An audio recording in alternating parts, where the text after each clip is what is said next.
Hello everybody, this is Hector again with another movie review. It's been a while since my last video, over 2 months actually, but I have been really busy with work and I was also very sick for a few weeks. I'm not sure if it was a cold or the flu, but it was horrible.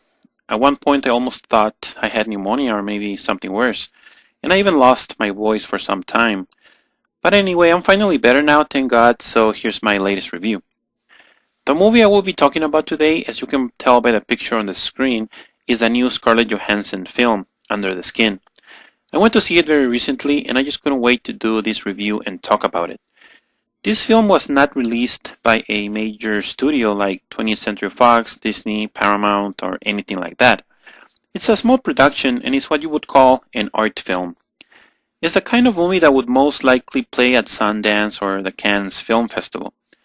Anyway, when it comes to the film itself, I will try to describe the plot without giving too much away. Because what I found the most enjoyable about it, as I watched it for the first time, is that I had no idea what was going to happen next. The suspense had me on the edge of my seat, and everything that happened in the movie made me want to keep watching. Like I said before, this is an art film, and it's very different from all those other mainstream movies that are regularly shown at the movie theater. This movie moves slow, takes its time with the characters and what's happening to them. It has a real-life feel to it as it goes from one scene to another, and also when characters are having a conversation. But before I continue, let me give a brief synopsis. The movie stars Scarlett Johansson, of course, and she plays a young woman by the name of Laura. Where she comes from, or who she really is a mystery. She is very attractive, of course, and soon after the movie starts, she begins to drive around Scotland in a white van, carefully observing, well, actually stalking, lonely young men. She then starts conversations with them on the street as she pretends to ask for directions. I say pretend because she is not really going anywhere. She just wants to use that as an excuse to get the men to approach her van and then convince them to get in. Once that happens, she then takes them back to her place and, well, let's just say they are never seen again. I won't reveal what exactly happens to them or if Scarlett Johansson kills them or not. But she shows all the signs of being a serial killer.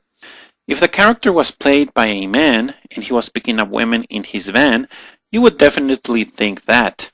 But the truth turns out to be something totally unexpected. And like I said, Laura is played by Scarlett Johansson, so she basically uses her looks to attract the young man, not to mention her conversation skills, which she also uses to her great advantage. She makes the young men fall for her with her compliments and tender words. She seduces all of them with her charm and sex appeal, and the young men simply can't resist. Well, that's pretty much it. That's as much as I'm willing to say about the story. But don't think that's all the movie is about. There is so much more, not only to what happens in the remainder of the film, but to how Scarlett Johansson initially gets ready and then starts finding the young men to take them back to her place. Right from the start, this movie will catch your interest and never let go. It's not only about what happens in the movie, but how. This film is a visual experience that doesn't come around very often. To this day, I'm still thinking about it because it stays with you long after it's over. At least, that's what happened with me. A lot of scenes in this movie reminded me of 2001: A Space Odyssey. That's how visually fascinating it is. Scarlett Johansson, or Laura, is also seen walking around the city and interacting with random people, and we are briefly introduced to different characters and situations. A lot happens in this movie, much more than what you expect to see. Well, as you can probably tell, I like this movie a lot, and with good reason. Speaking of that, let me talk specifically about why I like this movie so much. First, this movie was not released by a major studio, and it was low budget, like I previously mentioned.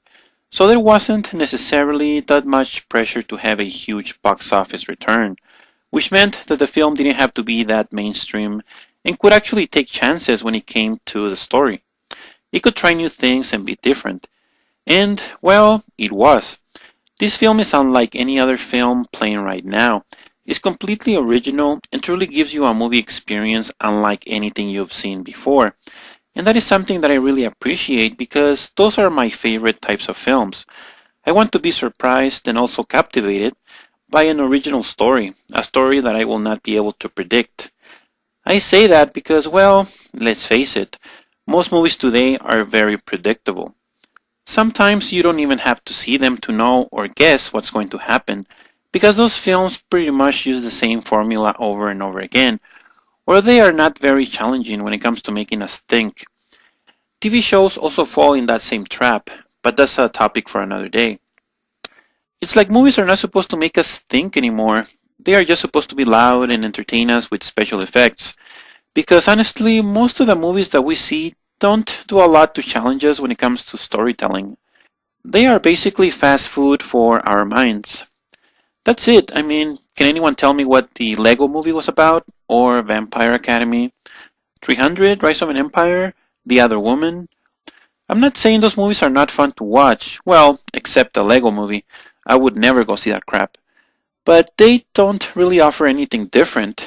The audience is just entertained with meaningless action scenes, stupid jokes, and loud music. But they are basically brain dead as they sit in front of the movie screen. Sounds extreme, but you can't say it's not true, at least for most movies. Second, because this is an independent film, it can truly focus on character and dialogue. And that is also something else that I value when it comes to seeing a movie. In this case, we have Scarlett Johansson, and her performance is amazing. Since the first time she appears on screen all the way to the end, you can't help but be captivated by her performance. Some people might say that her acting is very low-key in this movie, even rather dull, but I disagree with that. The fact that she appears to be emotionless for part of the movie really makes you wonder what is going through her mind, and it's very interesting because you keep guessing what she's going to do next, or what's going to happen. The suspense and mystery never go away. Besides, once she starts luring the young man to her van, her tone changes and she turns charming and very conversational. The fact that she can go from one extreme to the other really highlights how good of an actress she is. Actually, speaking of Scarlett Johansson, I almost can't believe she is in a movie like this, because she really doesn't have to. She is a huge movie star, and she has been in some of the biggest movies ever made.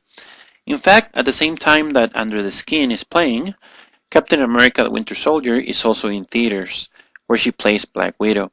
She has basically proven that she can do it all, big and small movies, and she elevates Under the Skin to more than just a small art film. This film was directed by Jonathan Glazer, who also previously directed Sexy Beast with Ben Kingsley, and Birth with Nicole Kidman. I haven't seen either of those two movies, but after seeing Under the Skin, I am definitely interested in seeing more of his work. Now, let me comment briefly about some of the content in this movie. The film is rated R and has a good amount of adult situations and nudity, especially from Scarlett Johansson. And yes, I'll be honest, as a guy, I really liked seeing Scarlett Johansson naked.